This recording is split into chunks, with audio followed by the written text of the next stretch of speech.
प्यारे, सत्य तो ये है कि हम प्रवेश करें किसी तीर्थ में या किसी तट पर जाएं और हमारे साथ यदि गुरु है तो हमें इतना जरूर कहना चाहिए कि जिसका हम दर्शन कर रहे हैं वो है कौन, परिचय। तो परिचय, यहाँ परिचय है, महात्मा का मतलब है परिचय। क्या है? परिचय। अच्छा एक बात बताओ, परिचय तो व्यक्ति बिना स्नान के भी ले सकता है किसी का, कि जरूरी है कि स्नान ही करे? क्यों?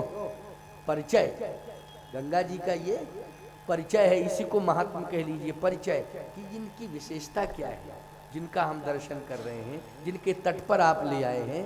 तो इसका मतलब है गंगा जी का परिचय दिया, परिचय मानी महिमा सुना दी, और सुना करके फिर राम जी ने स्नान किया। मानी श्रद्धा, इसको कहते हैं कि महिमा सुनी, विशेषता सुनी कि ये विशेषता। कुछ लोग ऐसे हुआ करते हैं ना, जैसे कोई कहे प्रणाम करो प्रणाम, तो कुछ लोग ये होते हैं कि इनका परिचय क्या है? अरे तुम्हें मालूम नहीं है, ये बहुत बड़े तपस्वी हैं, साधारण भेष में दिखाई दे रहे हैं, लेकिन तुम नहीं जानते हो, करो प्रणाम। अरे महाराज भूल हो गई, हम पहचान नहीं पाए क्योंकि छिपा हुआ सब। आपने बताया गंगा जी जल के रूप में प्रवाहित हो रही हैं। बहुत से लोग, अच्छा ये मछुआरों से पूछो, ये केवटों से पूछो जो नाव चलाते हैं गंगा में, उनकी श्रद्धा कितनी है गंगा के प्रति, जरा बताओ। जो नाव चलाते हैं कितनी श्रद्धा है उनकी। उनका तो उस तट पर रहना व्यवसाय है। क्या है? व्यवसाय है, उदर पूर्ति का साधन है। वो कहते हैं इसके अलावा मेरे पास कोई उपाय ही नहीं है, यही मेरा व्यवसाय है। लेकिन सत्य कह रहा हूं आपसे, यदि कोई सद्गुरु मिल जाए और मिल करके उसे महिमा बताए,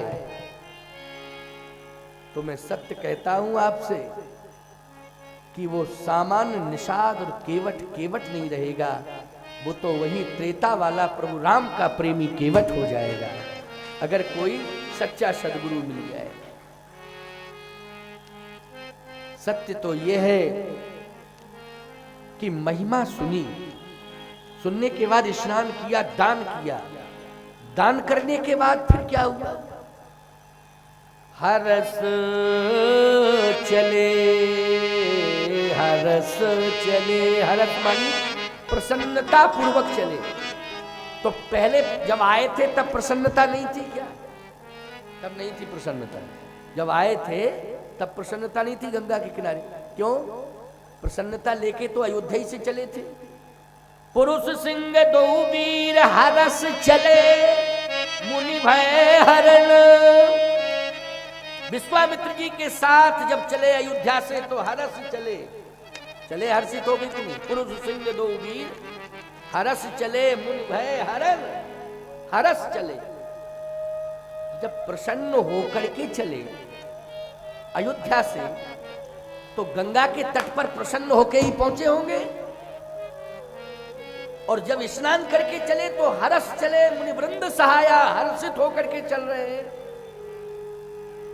नहीं नहीं नहीं, हर्षित होकर चले अयोध्या से, लेकिन जब अहिल्या के ऊपर चरण रखा तो विषाद आ गया, विषाद आ गया। ये मैं नहीं कह रहा हूं, तुलसीदास जी कह रहे हैं।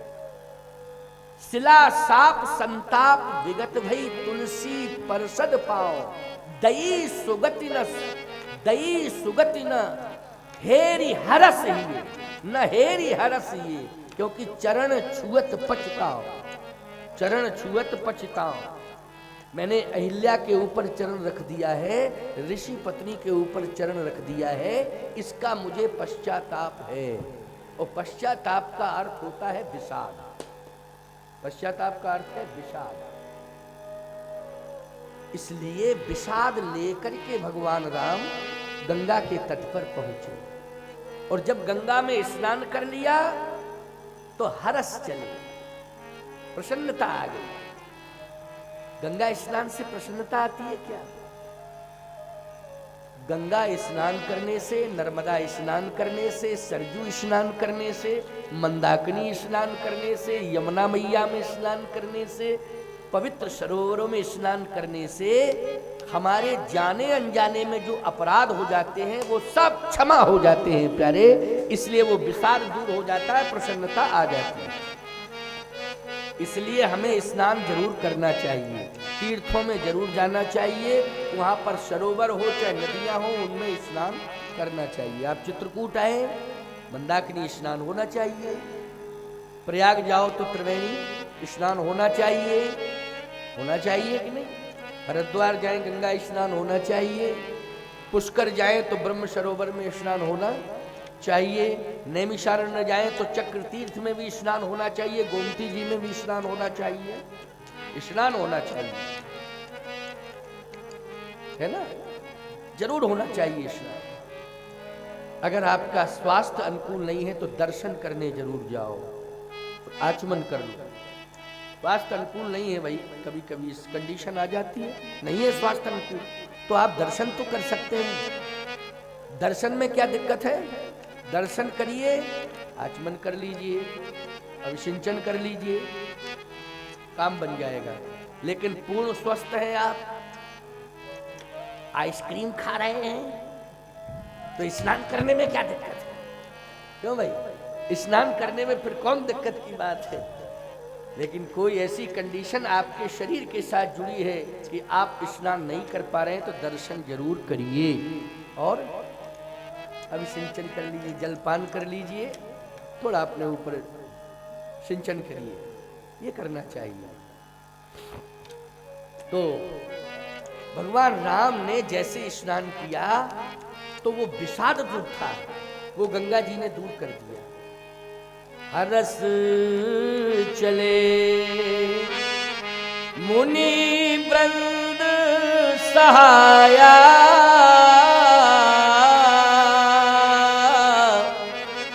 बेग विदेह नगर निराया। जैसे स्नान किया पता ही नहीं चला कि कब जनकपुर आ गया। बेग विदेह नगर निराया, पता ही नहीं चला कब जनकपुर आ गया। अभी आप भौगोलिक दृष्टि से देखें तो भौगोलिक दृष्टि से आप देखें तो बक्सर से मिथिला की दूरी है। अभी चले जाइए आप बक्सर बिहार में, और नेपाल में कहाँ जनकपुर। अभी भौगोलिक दृष्टि से देखो तो दूरी है साहब, बक्सर से बहुत दूर है जनकपुर। लेकिन गंगा स्नान किया बक्सर में, और स्नान करते ही बेग विदेह नगर निराया। स्नान करते ही, दान देते ही भगवान राम बिल्कुल जनकपुर के समीप पहुंच गए, दिखाई देने लगा। बोलो गंगा मैया की। ये गंगा माँ की महिमा है कि उन्होंने तुरंत भेज दिया है, मिथिला आ गया, दिखाई दिया, अरे ये तो जनकपुर आ गया। जनकपुर भगवान राम ने कहा, गुरुदेव इस नगर का नाम क्या है? इस नगर का नाम है बेग विदेह नगर, विदेह नगर निराया। विदेह नगर है ये, विदेह नगर, विदेह नगर मानी जनकपुर, जनकपुर है। अच्छा ये विदेह नगर है, हाँ। तो यहाँ आप मुझे क्यों ले आए? इसलिए ले आए, यहाँ वैदेही रहती हैं। कौन रहती है? वैदेही रहती हैं। ये उन्हीं का नगर है, उनके पिता हैं विदेह। अच्छा अच्छा अच्छा, तो यहाँ कोई आयोजन है क्या? कोई आयोजन नहीं है। धनुष यज्ञ बताया नहीं था, धनुष यज्ञ सुन रकुल ना था, धनुष यज्ञ का प्रोग्राम है, कल तुमने तो चर्चा की थी, और वही तो धनुष यज्ञ यही हो रहा है, वो धनुष यज्ञ। अच्छा अच्छा अच्छा, तो ये धनुष यज्ञ वाला नगर यही है? कहे हाँ यही है। धनुष कहाँ है फिर? धनुष यज्ञ, धनुष के नाम पर यज्ञ हो रहा, तो धनुष है कहाँ? विश्वामित्र जी बोले जल्दबाजी मत करो, धीरे धीरे सब पता लग जाएगा कि कहाँ है धनुष। अब इतनी जल्दबाजी करनी क्या जरूर, धीरे धीरे पता लगेगा कि कहाँ धनुष है। धनुष के पास भी पहुंच जाओ। जनकपुर का जिला ही धनुषा हो गया, धनुषा जिले में है जनकपुर। नेपाल में एक जिला का नाम है धनुषा, धनुष के कारण ही धनुषा पड़ा हो। तो धनुष जो है दिखाई दे जाएगा, वहां पहुंच भी जाओगे, लेकिन अभी नहीं। अभी तो हम प्रवेश कर रहे हैं। एक सुंदर अमराई थी, आम का बगीचा। आम का बगीचा, मिथिलांचल में आम के बगीचे बहुत हैं, बहुत हैं। अमराइयाँ, बड़ी बड़ी अमराइयाँ हैं। सीतामढ़ी भी हम जाते हैं, मधुबनी क्षेत्र में भी जाते हैं, जहाँ सीता जी का जन्म हुआ, सीतामढ़ी, वहाँ भी हम जाते रहते हैं। तो वहाँ अमराइयाँ बहुत हैं और बड़े सुंदर सुंदर आम हैं। साहब आम तो वैसे मीठे होते ही हैं, लेकिन किशोरी जी की विशेषता है कि वहाँ के आम और मीठे हैं, बहुत मीठे आम हैं। कच्चा आम भी आप खाएंगे तो मीठा लगेगा। ये किशोरी जी की विशेषता है। आप कहोगे महाराज उसी समय के आम है क्या? अरे आम तो कई बार उखड़े और वो प्रकट हुए होंगे, फिर नष्ट हुए, समय से वृक्ष हैं, हो जाते हैं, लेकिन मिट्टी तो वही रहती है, भूमि तो वही रहती है। तो ये भूमि का प्रभाव है। किसका प्रभाव है? भूमि का प्रभाव है। इसलिए उस भूमि की विशेषता है। कच्चा आम भी आप खाएंगे तो बहुत मीठा होगा, बड़ा स्वादिष्ट होगा। अमराई में आसन लग गया, सरोवर समीप में है। महाराज जनक को पता चला कि विश्वामित्र जी महाराज आए हैं। जनक जी ये पता नहीं लगा कि राम लक्ष्मण को लेके आए, विश्वामित्र जी आए हैं। आप कहो ये क्या पता कि ऐसे कैसे क्लियर कर सकते हैं आप कि राम लक्ष्मण का पता नहीं है, केवल विश्वामित्र का पता है? भाई रामायण प्रमाण दे रही है, इसलिए मैं बोल रहा हूं। रामचरितमानस में जो लिखा होगा वही हमें कहना पड़ेगा। समाचार मिथिलापति पाए, विश्वामित्र महामुनि आए। तो प्रमाण मिला कि नहीं मिला? विश्वामित्र महामुनि आए। राम लक्ष्मण का भी नाम तो नहीं है, नाम है क्या? उनको यही पता चला कि विश्वामित्र महामुनि आए। एक विशेषता और है इस प्रसंग में।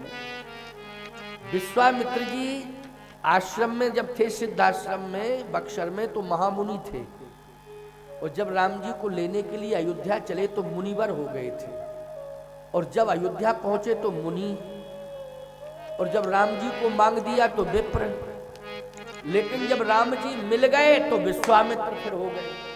मुनि विप्र हट गया, विश्वामित्र। श्याम गौर सुंदर दो भाई, विश्वामित्र महानिधि पाई। और जब बक्सर सिद्धाश्रम में आ गए अयोध्या से तो मुनि हो गए। प्रात कहा मुनि सन रघुराई, निर्भय यज्ञ करो तुम जाई। मुनि हो गए। लेकिन साहब जानकी जी की इतनी बड़ी महिमा है कि मिथिला में फिर प्रमोशन हो गया। विश्वामित्र महामुनि आए, समाचार मिथिलापति पाए। यहाँ फिर महामुनि हो गए। महामुनि विश्वामित्र जी महाराज का नाम सुना तो जनक जी अपने वैदिक ब्राह्मणों के साथ चल रहे हैं। मंत्रियों से कहा तुम लोग भी चलो स्वागत करने के लिए, चलो स्वागत करने के लिए। तो विश्वामित्र जी महाराज भगवान राम लक्ष्मण के साथ हैं, लेकिन जनक जी महाराज का आकर्षण है कि विश्वामित्र महामुनि आए। तो ऋषि मुनि महात्मा जितने भी थे जनकपुर में सब स्वागत के लिए दौड़ पड़े, वैदिक ब्राह्मण स्वागत के लिए दौड़ पड़े, और जितने मंत्री थे मिथिला के वो सारे के सारे मंत्री राजा के साथ चल दिए। प्रमाण है संग सचिव सुचि भूर भट्ट, सचिव मानी मंत्री, संग सचिव जनक जी के साथ सचिव जा रहे हैं, राजा के साथ मंत्री जा रहे हैं। संग सचिव सुचि भूरि भट्ट, भूसुर बर गुरु ज्ञात। भूसुर मानी ब्राह्मण, बर गुरु ज्ञात, चले मिलन मुनि नाई कहीं, मुदित गाओ यही भात। विश्वामित्र जी का सम्मान करने के लिए मंत्रियों के सहित, वैदिक ब्राह्मणों के सहित, संतों के सहित महाराज श्री जनक जा रहे हैं। विश्वामित्र महामुनि आए। ये परंपरा हमारे यहाँ है। गांव में साधु महात्मा आते हैं तो लोग दौड़ पड़ते हैं स्वागत के लिए। परंपरा तो यही थी। और अब आजकल साधु महात्माओं को देख के घरों के अंदर घुस जाते हैं किवाड़ बंद करके। है? अब बदल रही है परंपरा। पहले दौड़ पड़ते थे, महात्मा आए महात्मा आए।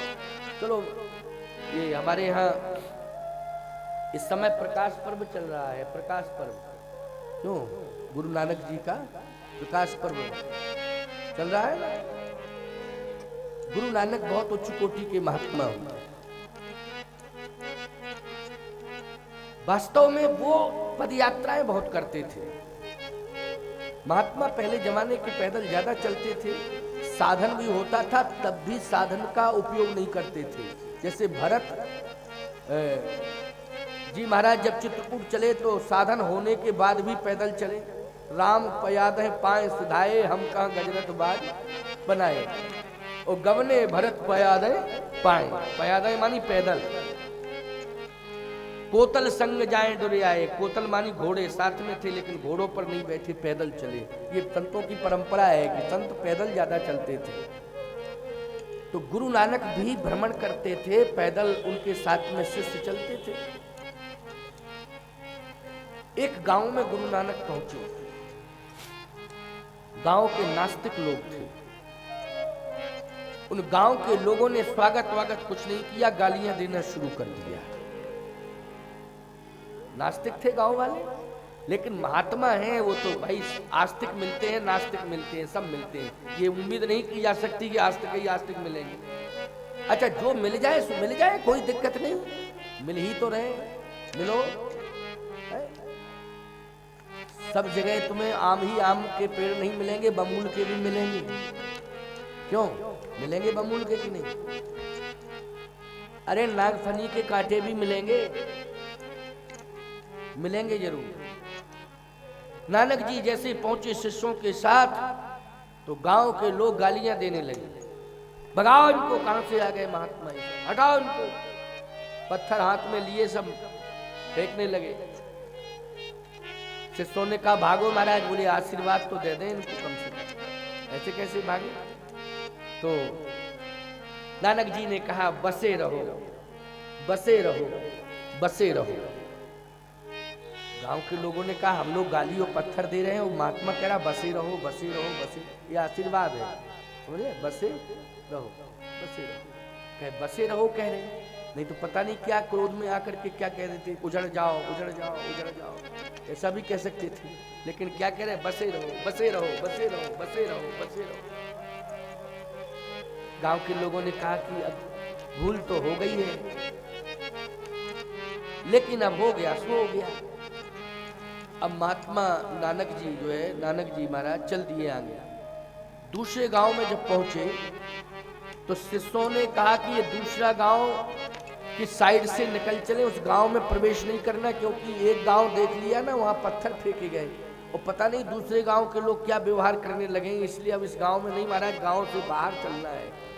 अब किसी गांव में प्रवेश करने की जरूरत नहीं है। नानक जी ने कहा नहीं है, गांव के जब बाहर ही चलना था तो गांव के समीप क्यों पहुंच रहे हैं? जंगलों में चले। जब गांव से बाहर ही निकलना है तो गांव के पास क्यों पहुंच रहे हैं? जंगलों में ही रहना चाहिए। जब गांव के पास पहुंच रहे हैं तो गांव वालों के पास भी पहुंचेंगे। कहे पत्थर तो फेंकते हैं, बोले फेंकने दो पत्थर। दूसरे गांव में गए तो लोग दौड़ पड़े, आरतियां उतारने लगे।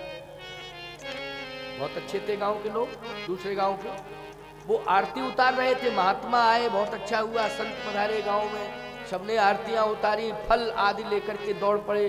कोई गौ माता का दूध लेके दौड़ा, कोई सेव संतरा फल लेकर के दौड़ा, तो कोई मिष्ठान बना करके दौड़ा, कोई मिठाई लेकर के दौड़ा, आदि आदि सब स्वागत में सब लग गए। पूरा गांव लग गया, इकट्ठा ही हो गया पूरा गांव। कहा महाराज स्वीकार करो। कहे बहुत अच्छा है, रखो रखो, ये प्रसाद है तुम लोगों के लिए, प्रसाद है, लो लो प्रसाद है। कहे महाराज आशीर्वाद तो दो। बोले उजड़ जाओ, उजड़ जाओ, उजड़ जाओ। शिष्यों ने कहा गुरुजी जी की बुद्धि खराब हो गई लगता है। जिस गांव में पत्थर फेंके जा रहे थे कहे बसे रहो, बसे रहो, और जहां आरतियां उतारी जा रही हैं आशीर्वाद में कह रहे उजड़ जाओ, उजड़ जाओ, उजड़ जाओ। गांव के लोग रोने लगे। कोई भूल हो गई महाराज, ये आशीर्वाद है कि श्राप है? उजड़ना का मतलब है श्राप, बसे रहो मानी आशीर्वाद, ये तो श्राप है कि उजड़ जाओ, उजड़ जाओ। कोई गलती हो गई क्या? अगर गलती हो गई हो तो हम क्षमा चाहते हैं, क्षमा मांगते हैं। और आप बताएं, इंगित करें, थोड़ा सा हम सुधार करेंगे, परिवर्तन करेंगे, आप बताएं। नानक जी ने कहा कि तुम लोग समझ नहीं रहे हो।